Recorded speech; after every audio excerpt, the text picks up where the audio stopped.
ఇంకెప్పుడు ఇలా చేయను. పద వెళ్దాం. ఎక్కడికి మేడం? సృజన వాళ్ళ ఇంటికి.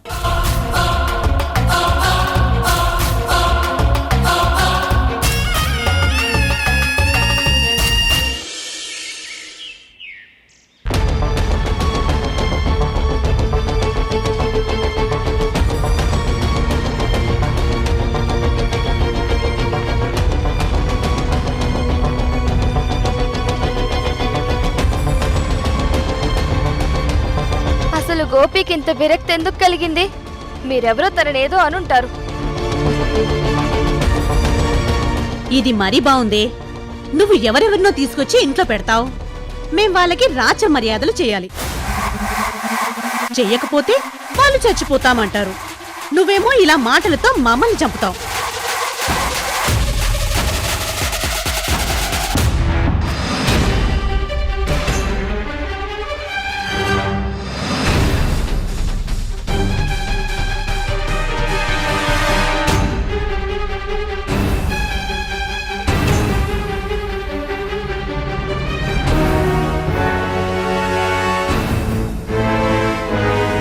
గోపి,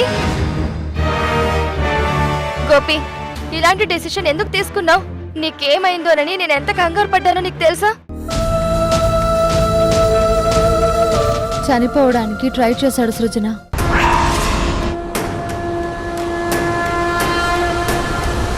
లాస్ట్ మూమెంట్లో నేను చూశాను కాబట్టి సరిపోయింది. లేకపోతేనా?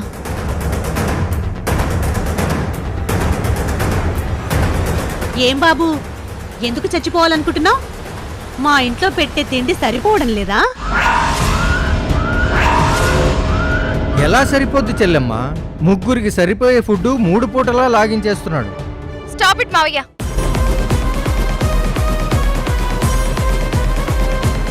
అసలు అతను ఎంత బాధపడకపోతే ఇలాంటి డెసిషన్ తీసుకుంటాడు?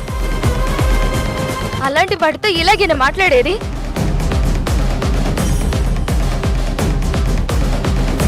సృజన, అలాంటి వాళ్ళకి ఏం బాధలుంటాయి?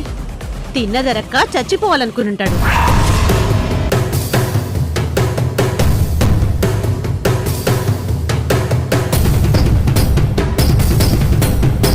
చెప్పు గోపి, నిన్నెవరైనా ఏమైనా అన్నారా? లేదు మేడం, నన్నెవ్వరూ ఏమీ అనలేదు. ఒట్టిది సృజన. మీ అమ్మ మా ఆయన గోపిని ఎప్పుడు ఏదో ఒకటి అంటూనే ఉంటారు.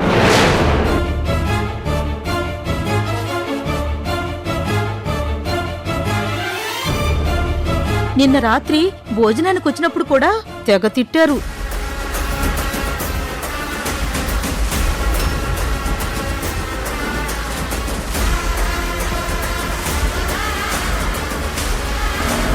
నువ్వు ఆపవే.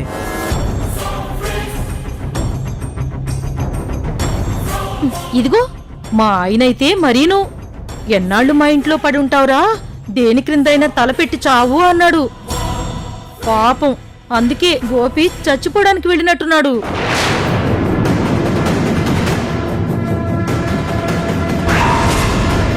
ఏం మావయ్య అన్నావా? అన్నాడే. మీ మామయ్య కాదు, నేను అన్నాను. దీన్ని ఎంతకాలం ఇంట్లో పెట్టి పోషించాలి?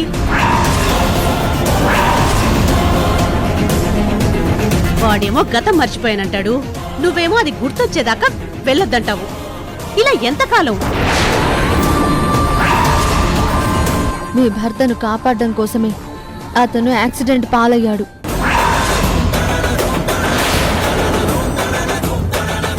గతాన్ని గోపియే కాదు, మీరు మర్చిపోయినట్టున్నారు.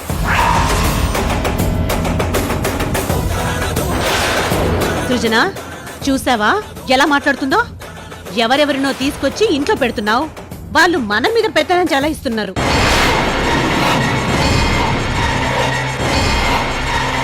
Stop it Ahalya. నీకసలు కృతజ్ఞత ఉందా? అతను నీ భర్తల ప్రాణాలు కాపాడాడు.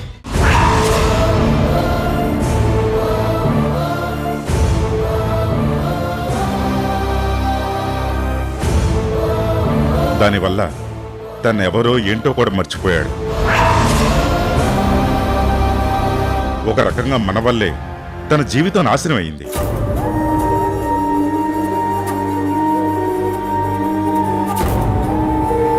ఆ రోజు గోపి అడ్డుపడకపోయి ఉంటే నేను చనిపోయి ఉండేవాడిని తెలుసా?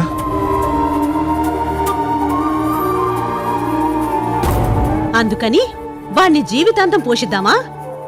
1,00,000 ఇచ్చి పంపిస్తే సరిపోతుంది కదా.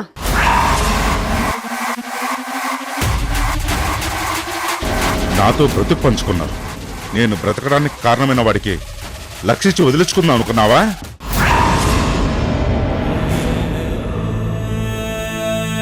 ఇదే ఇంకో ఆడదైతే తన పసుపు కుంకుమలు కాపాడిన వాడిని దేవుడిలా కొలిచేది. కానీ నువ్వు గోపిని ఇంట్లో నుంచి తరిమేద్దాం అనుకుంటున్నావు.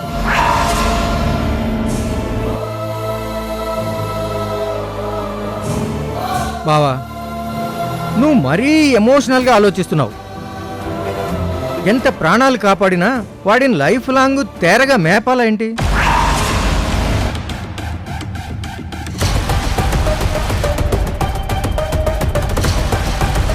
ఎక్స్క్యూజ్ మీ సార్, గోపి మీ ఇంట్లో పడి ఫ్రీగా తినడం లేదు. 10 మంది చేసే పని ఒక్కడే చేస్తున్నాడు.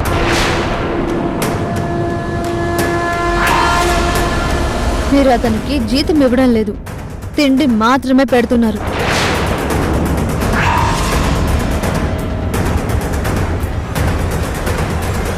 చూడండి, ఇక దీనిపై డిస్కషన్స్ అనవసరం. గోపి ఇక్కడే ఉంటాడు.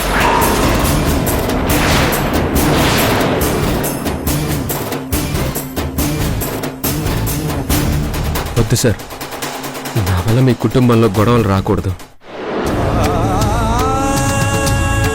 సృజన మేడం, తార మేడం ఇబ్బందులు పడకూడదు. నేను వెళ్ళిపోతాను. గోపి, నువ్వు ఇలా వెళ్ళిపోతే మానవత్వానికి అసలు అర్థమే ఉండదు. అసలు మమ్మల్ని మనుషుల్లో కూడా ఎవరు చూడరు. మమ్మీ, నువ్వు ఇలా చేయడం చాలా తప్పు. దీనివల్ల ఇతనికే కాదు, ఇతని మీద ఆధారపడ్డ వాళ్ళకు కూడా అన్యాయం చేసినట్టు అవుతుంది. సృజన, నీకు మీ డాడీకి మంచితనం ఎక్కువైపోయింది. తమలపాకులో సున్నం ఎక్కువైతే నోరు పొక్కుతుంది.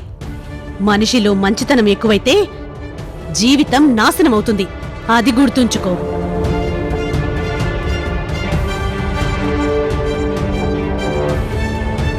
చాలే కాపండి.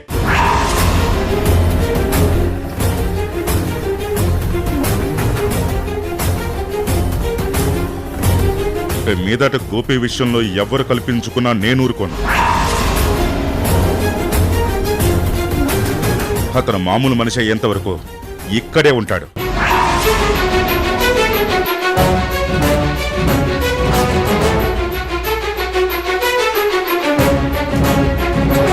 గోపి, నీ వల్ల నేను గాని తార గాని ఏం ఇబ్బంది పడ్డం లేదు. నువ్వు దాని గురించి ఆలోచించుకో. నీకేదైనా కష్టం వస్తే నాకు గాని తారక్ గాని చెప్పు. అంతేగాని ఇలాంటి పిచ్చి పనులు చేయకు.